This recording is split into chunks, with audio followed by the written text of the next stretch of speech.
बात उस समय की है जब एक विधवा औरत खाना पकाने के लिए जंगल में लकड़ियां इकट्ठा कर रही थी। तभी उसने एक सूखी लकड़ी उठाई जिसके अंदर एक सांप का बच्चा छिपा बैठा था। इस बात से बेखबर औरत लकड़ियों के साथ सांप को भी अपने घर ले गई। घर जाकर उसने जैसे ही लकड़ियों को जमीन पर रखा तभी वो सांप बाहर निकल आया। औरत के पास एक पालतू बंदर भी था जो उसके साथ खेलने लगा। औरत ने सांप को देखा लेकिन उसे मारा नहीं क्योंकि उसके कोई बच्चे नहीं थे। शादी के कुछ दिन बाद ही उसके पति की मृत्यु हो गई और किसी तरह वह इस छोटी सी झोपड़ी में जिंदगी काट रही थी। फिर उसने सांप को पालने का फैसला किया। औरत उसे अपने बच्चे की तरह प्यार करती और भूख लगने पर गाय का दूध पिलाती। फिर ऐसे ही कुछ साल बीत गए और वो सांप अब बड़ा हो गया। फिर एक दिन वो सांप एक लड़के का रूप धारण कर लेता है। ये देख औरत समझ जाती है कि वो कोई साधारण सांप नहीं बल्कि एक इच्छाधारी नाग है। फिर एक दिन सांप ने औरत से कहा, आप मेरी शादी का प्रस्ताव राजा के समक्ष लेकर जाइए। ये सुन औरत बोली, बेटा ये तो असंभव है, राजा मेरी बात बिल्कुल नहीं सुनेगा। इस पर सांप ने कहा, माँ एक बार पूछने में क्या जाता है, मैं जानना चाहता हूँ कि राजा अपनी पुत्री की शादी मुझसे कराएंगे या नहीं। औरत बोली, ठीक है बेटा, मैं कल जाऊंगी।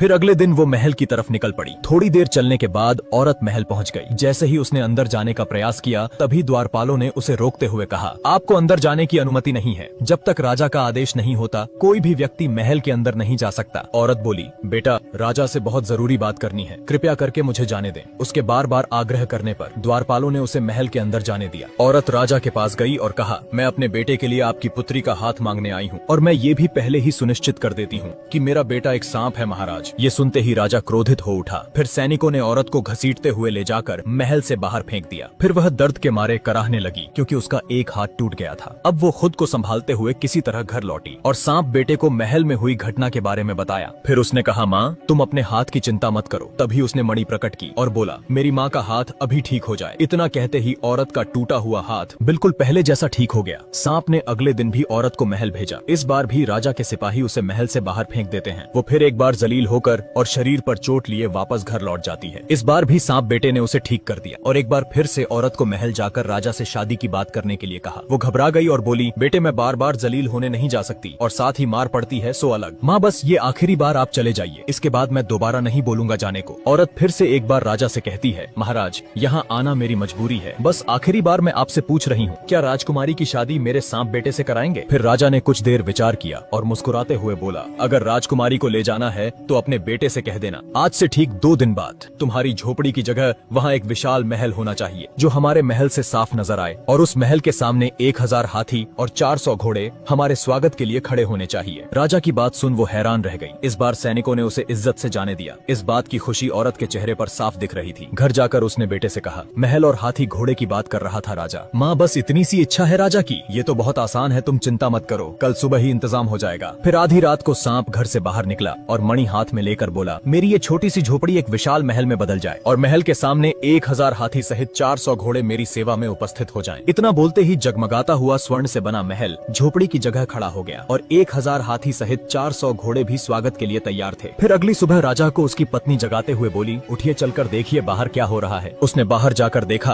तो स्वर्ग जैसा महल उसके ठीक सामने नजर आ रहा था, जिसे देख राजा की आंखें फटी की फटी रह गईं और उसने अपनी पत्नी से कहा, असंभव, अविश्वसनीय, ये कैसे हो सकता है? रातों रात कोई महल कैसे बनकर तैयार हो गया? क्या ये मेरी आंखों का धोखा तो नहीं? पत्नी बोली, राजन ये कोई आंखों का धोखा नहीं, अपितु एक असली महल हमारे सामने नजर आ रहा है। फिर राजा जोर जोर से रोने लगा और अपनी पत्नी को उस घटना के बारे में बताया। यह सुन पत्नी भी रोने लगी क्योंकि वचन के मुताबिक अब उनकी इकलौती पुत्री को सांप से शादी करनी होगी। दूसरी तरफ सांप तैयार होकर राजकुमारी से शादी करने के लिए घर से निकल पड़ा और साथ ही हाथी घोड़े की बारात भी पीछे पीछे चल रही थी। राजकुमारी ने भी बिना चेहरा देखे उससे शादी कर ली। फिर राजा ने भारी मन से अपनी बेटी को विदा किया। फिर जैसे ही वो अपनी पत्नी को देखने के लिए कमरे में दाखिल होता है कि तभी उसका आधा शरीर सांप जैसा देख राजकुमारी घबरा गई और चिल्लाते हुए बाहर की तरफ भागी। फिर चारों तरफ एक दिव्य रोशनी का प्रकाश फैल गया और सांप रूप बदलकर अपने वास्तविक शरीर को धारण कर लेता है, जो कि एक बेहद ही सुंदर युवक लग रहा था। इस रूप में राजकुमारी सांप को देखकर हैरान रह गई। फिर उसने राजकुमारी से कहा, अभी जो हुआ इस घटना को तुम्हें गुप्त रखना है, ये किसी को मत बताना कि रात को मैं मनुष्य का रूप धारण कर सकता हूँ। फिर राजकुमारी ने इसका कारण पूछा। मुझे श्राप मिला है और उसके मुताबिक मेरी पत्नी ने अगर किसी को मेरी सच्चाई बता दी तो मुझे किसी अज्ञात जगह पर कैद कर दिया जाएगा और मैं इस संसार से हमेशा के लिए गायब हो जाऊंगा। राजकुमारी सहमति जताते हुए कहती है, ठीक है,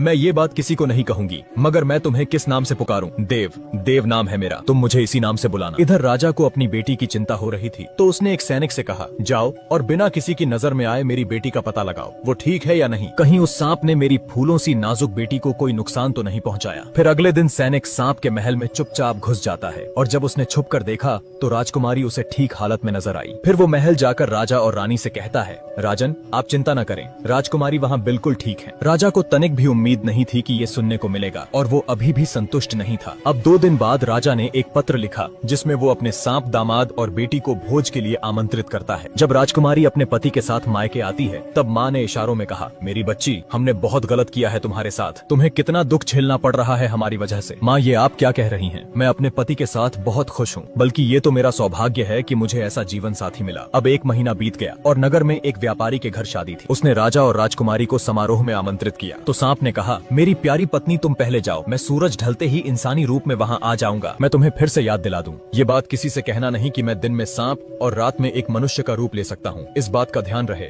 नहीं तो तुम्हें पता है कि इसका अंजाम क्या होगा मेरे साथ। पति के कहे अनुसार राजकुमारी उस भव्य समारोह में अकेले ही चली जाती है। अब सूरज ढलते ही सांप ने अपना रूप बदला और वह भी निकल पड़ा। फिर जैसे ही वो समारोह में पहुंचता है उसके चेहरे का तेज देखकर लोगों की आंखें खुली की खुली रह गईं। सबके मन में बस एक ही विचार चल रहा था कि इतना सुंदर युवक आखिर कौन है। इधर राजकुमारी बैठी अपने पति को देख रही थी कि तभी उसकी माँ वहाँ आकर बोली, बेटी तुमने देखा ना कितना सुंदर युवक है। सबकी निगाहें बस उसी पर टिकी हैं। काश दामाद जी सांप ना होकर ऐसा ही कोई सुंदर युवक होते। माँ की बात उसे कांटे की तरह चुभी और क्रोधित होकर राजकुमारी बोली, माँ